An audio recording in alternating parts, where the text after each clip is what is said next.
Lawrence का नाम लेते ही पप्पू यादव को क्या हो गया? क्यों मांगने लगे सुरक्षा? क्या नींद में लिया था लॉरेंस का नाम? क्यों बदल गए सुर? पहले कहा 24 घंटे में लॉरेंस जैसे 2 कौड़ी के गैंग को मिटा दूंगा। अब सुरक्षा घेरे में चलने की आई तस्वीरें। पप्पू यादव आखिर है कौन? लॉरेंस और पप्पू में कौन है ताकतवर? क्या लॉरेंस को छेड़कर पप्पू फंस गए? पप्पू बिहार के बाहुबली, लॉरेंस का देश भर में नेटवर्क। बाबा सिद्दीकी की हत्या के बाद लॉरेंस बिश्नोई का नाम आया तो किसी ने जुबान नहीं खोली। यहाँ तक कि महाराष्ट्र के बड़े बड़े अधिकारी भी लॉरेंस का नाम लेने से पहले डरते हैं। यहाँ तक कि तिहाड़ जेल के जेलर भी लॉरेंस को बहुत शरीफ कहते हैं। लॉरेंस की खुलकर कोई बुराई करने से बचता है क्योंकि लॉरेंस की ताकत का अंदाजा हर किसी को हो चुका है। लेकिन बिहार के नेता पप्पू यादव कौन है और उनका बैकग्राउंड ऐसा क्या है कि वो 24 घंटे के भीतर ही लॉरेंस को मिटाने की बात करते हैं? लेकिन सोशल मीडिया पर पिछले कुछ घंटों से पप्पू यादव की अलग अलग तस्वीरें वायरल हो रही है। दावा किया जा रहा है कि लॉरेंस पर बयान तो दे दिया लेकिन उसके बाद वो सुरक्षा घेरा लेकर बाहर निकल रहे। पहले आपको बताएं कि पप्पू यादव का इतिहास क्या है। आखिर उन्होंने किस आधार पे लॉरेंस जैसे ताकतवर गैंगस्टर को मिटाने की बात कही है, उसमें कितनी सच्चाई है? उसके पहले सुनिए कि साबरमती जेल में लॉरेंस का आज भी कितना जलवा बरकरार है। मीडिया रिपोर्ट्स के मुताबिक लॉरेंस 1.5 साल से साबरमती जेल की हाई सिक्योरिटी में कुछ इस तरीके से है कि कोई मिलने नहीं गया और मिलने गया तो प्रशासन ने मिलने ही नहीं दिया। पेशी भी वीडियो कॉन्फ्रेंस से करवाई जाती है, यानी कि पुलिस लॉरेंस को बाहर नहीं निकाल पाती है। बाबा सिद्दीकी मर्डर में जब नाम आया तो लॉरेंस की जेल की सिक्योरिटी की चर्चा भी देश में छिड़ गई।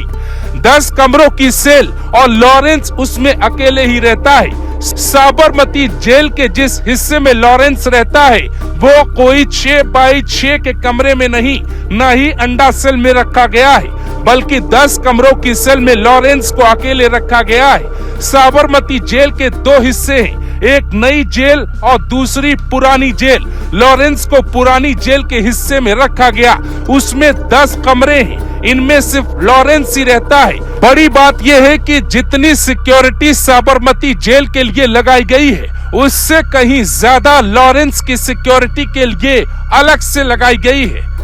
लॉरेंस की ताकत का अंदाजा साबरमती जेलर को कुछ इस तरीके से है कि पेट्रोलिंग टीम को लगातार बदला जाता है, गार्ड्स को भी बदला जाता है, यानी पुलिस अपने ही कर्मचारियों पर यकीन नहीं कर पा रही है।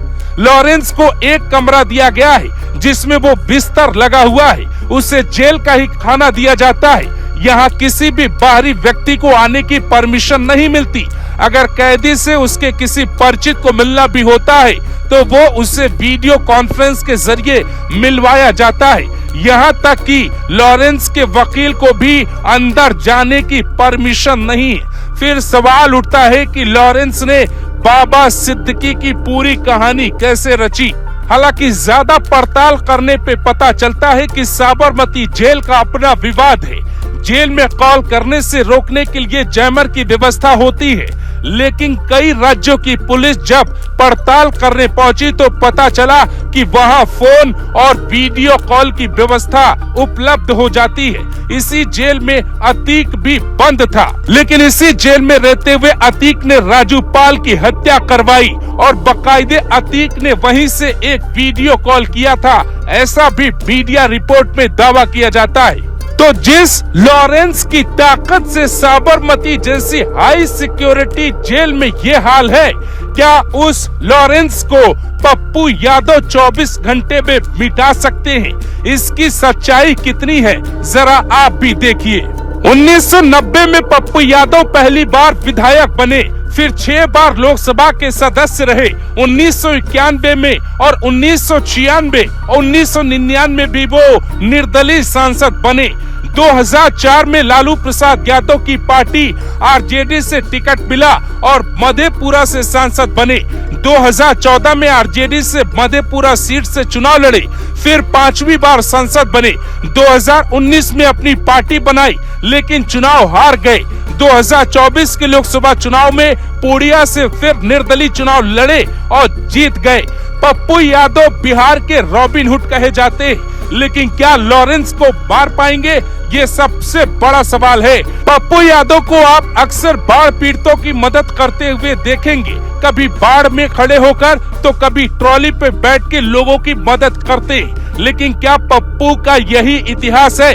ऐसा कहा जाता है कि बिहार में शायद ही कोई गुंडा बदमाश होगा जो पप्पू यादव से न डरता हो, लेकिन क्या सच में वो इतने बड़े बाहुबली हैं कि लॉरेंस तक पहुंच जाएंगे? जरा ये कहानी भी सुनिए। बिहार की सियासत में आनंद मोहन और पप्पू यादव कभी एक दूसरे के जानी दुश्मन हुआ करते थे, जिनकी अदावत के किस्से सीमांचल और कोसी के इलाके में ही नहीं बल्कि पूरे बिहार में गूंजा करते थे। दोनों की ताकत बाहुबल थी और जाति वोटों का आधार उनके पास था।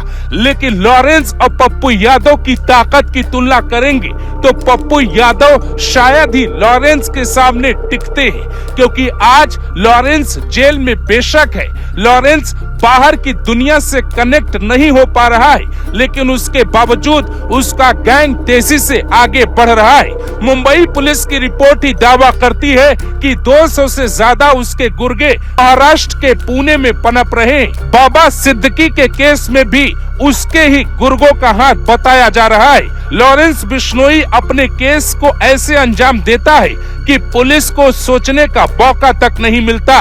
पप्पू यादव राजनीति में सक्रिय हैं, वो अपनी छवि बदलना चाहते हैं। कभी बाहुबल के दम पे लालू प्रसाद यादव की सरकार को फायदा पहुंचाने वाले पप्पू अब ट्रैक्टर की ट्रॉली में बैठकर बाढ़ में उतर के लोगों की मदद करके अपने आप को शरीफ दिखाना चाहते हैं। लेकिन लॉरेंस बिश्नोई ने जब एबीपी न्यूज को इंटरव्यू दिया था तो अपना एजेंडा साफ बताया था।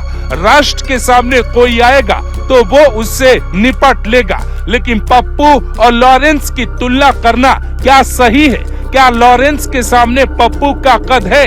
ये जवाब जनता को तय करना है।